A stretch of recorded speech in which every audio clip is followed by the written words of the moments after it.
In the opening scene of our tale, we find our carefree protagonist engrossed in a computer game, blissfully unaware of the impending danger lurking nearby. Unintentionally, his foot edges closer to a faulty power outlet, and with a deafening scream, he is jolted by a powerful electric shock. The pain is excruciating, and tears stream down his face as he begins to lose consciousness. As the world around him dims, a new and unfamiliar realm materializes before his eyes. Here, he finds himself pulling a horse-drawn cart along a dusty road. This is a land gripped by great misery, where the nobles hold unchecked power, heedless of the common folk's suffering. It is a place governed by the law of the jungle. Only the strong survive. In this strange world, our protagonist is known as Lu Feng, and astonishingly, he has been traversing between Earth and this realm for over a month now. To make ends meet, Lu Feng resells goods he brings over from Earth, trying to eke out a living. However, he realizes that this world offers a unique opportunity for him to settle down and build a new life. Determined to find a place he can call home, Lu Feng ventures into a quaint tavern and warmly greets the owner. With hope in his eyes, he asks if the owner would consider selling the tavern to him. The tavern owner, baffled by Lu Feng's request for a small, barely profitable establishment, dismisses the idea as foolish. Unbeknownst to the owner, Lu Feng envisions transforming the tavern into a thriving hotel, earning him substantial rental income. Undeterred by the initial refusal, Lu Feng persists in his pleas, even offering to pay more for the establishment. That's when an enigmatic stranger in the tavern intervenes, piquing Lu Feng's curiosity. The stranger, who introduces himself as Baron Carter, along with his son Faith, reveals that he is the esteemed lord of Xi'an City and possesses considerable wealth. He playfully challenges Lu Feng, questioning why he would settle for a mere tavern when he could afford to purchase a grand castle instead. Lu Feng is taken aback by the suggestion, contemplating the potential grandeur of owning a castle. With intrigue and suspicion, he asks Baron Carter why he would ever consider parting with his family's ancestral home. The Baron heaved a sigh, his eyes filled with sorrow as he began to recount a tale of his advancing age and his disappointment in his worthless son, who proved incapable of managing the family's vast lands. Desiring to retire in a bigger city, the Baron was eager to sell off his territory. As Lu Feng listened, he couldn't help but suspect that the Baron was trying to deceive him. Still, driven by curiosity, Lu Feng decided to play along and inquired about the price of the entire city. An odd exchange of glances passed between the Baron and his son, causing Lu Feng's instincts to go on high alert. The Baron's eyes gleamed with a sly grin as he boldly stated that the city, along with its title, could be his for a mere 100 gold coins. Outraged by such an exorbitant demand, Lu Feng saw through the Baron's charade. 100 gold coins could sustain an ordinary person for multiple lifetimes.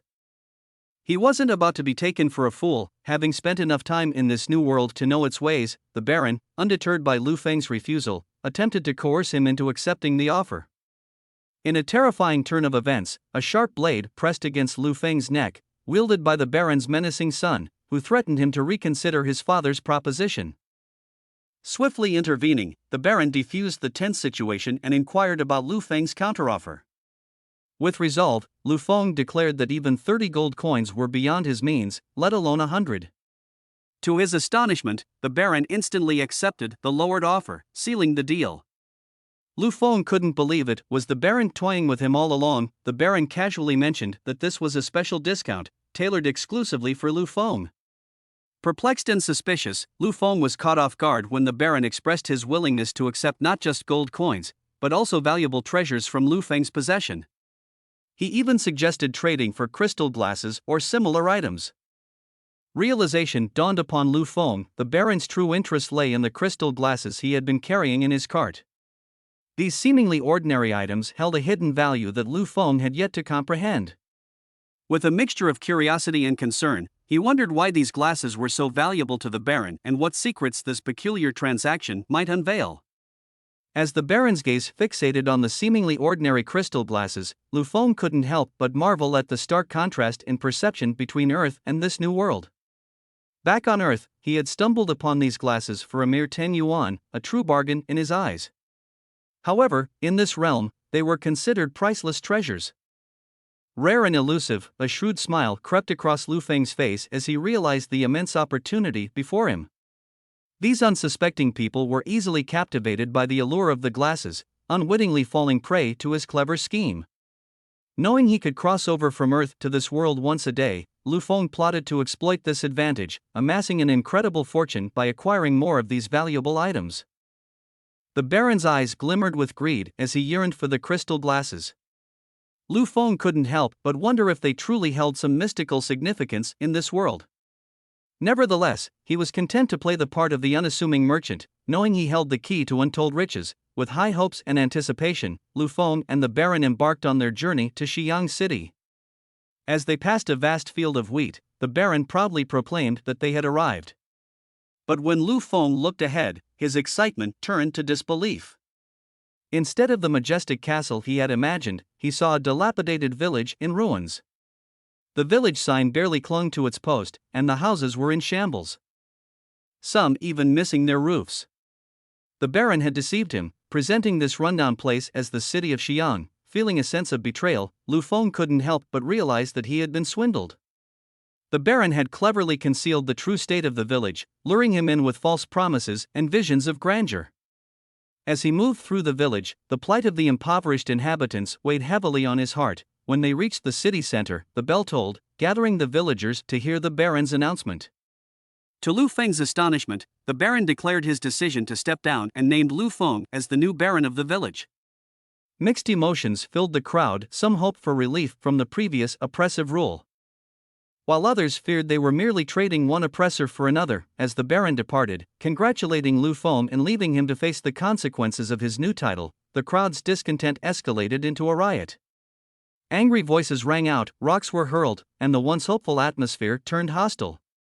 The villagers demanded he leave, convinced that he would be no different from the old Baron.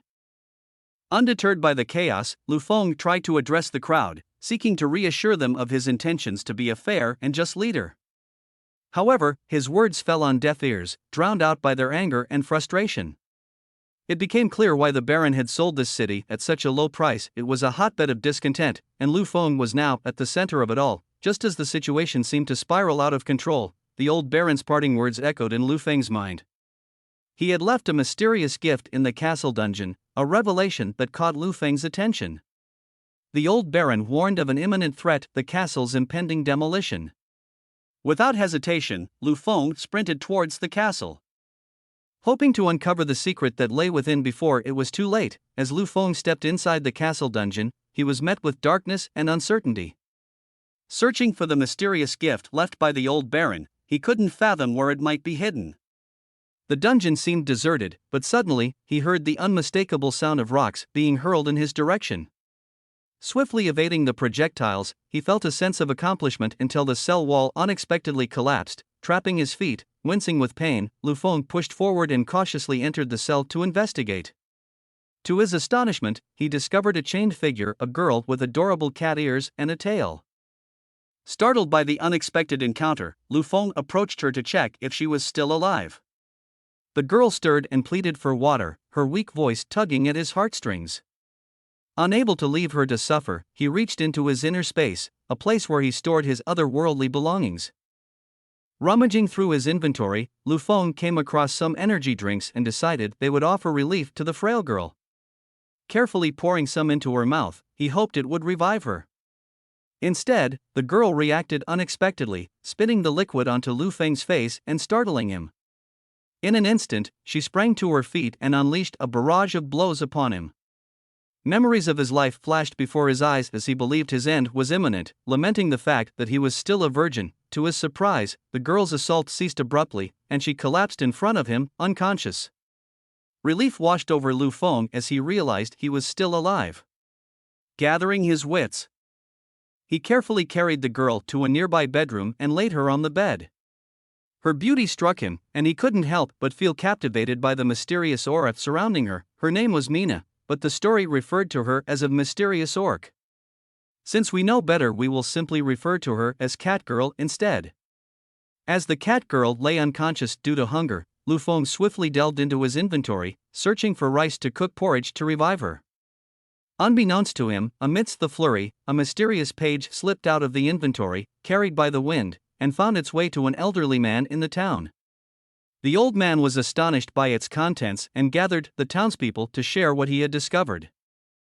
Meanwhile, Lu Feng had successfully prepared the porridge and carefully fed it to the starving cat girl. To his surprise, she regained consciousness, her eyes wide with astonishment at his act of kindness. But the cat girl, wary of the humans who had deceived and captured her before, remained cautious. She leaped on top of Lu Feng, gripping his throat, demanding to know the contents of the porridge he had fed her. Reassuring her, Lu Feng explained that it was fine rice porridge. However, the cat girl, struggling with her hunger and lingering mistrust, hesitated to believe him. Her past experiences had painted a grim image of humans, making her wary of their intentions. Though ravenous, the cat girl insisted that Lu Feng taste the porridge first to prove its safety. Satisfied after seeing Lu Feng partake in the porridge, she eagerly devoured bowl after bowl, her hunger finally abated. But even in her newfound satisfaction, her skepticism remained intact. She firmly stated her desire to leave, harboring no intentions to be indebted to any human. Lu Feng, recognizing her independence, simply pointed her towards the exit, signaling that she was free to go. He also warned her to beware of potential adversaries like the old baron who had trapped her before. Yet, as she approached the door, she sensed the presence of people outside the castle, immediately becoming suspicious. In a sudden twist, the cat girl leaped at Lu Feng, accusing him of setting her up for an ambush.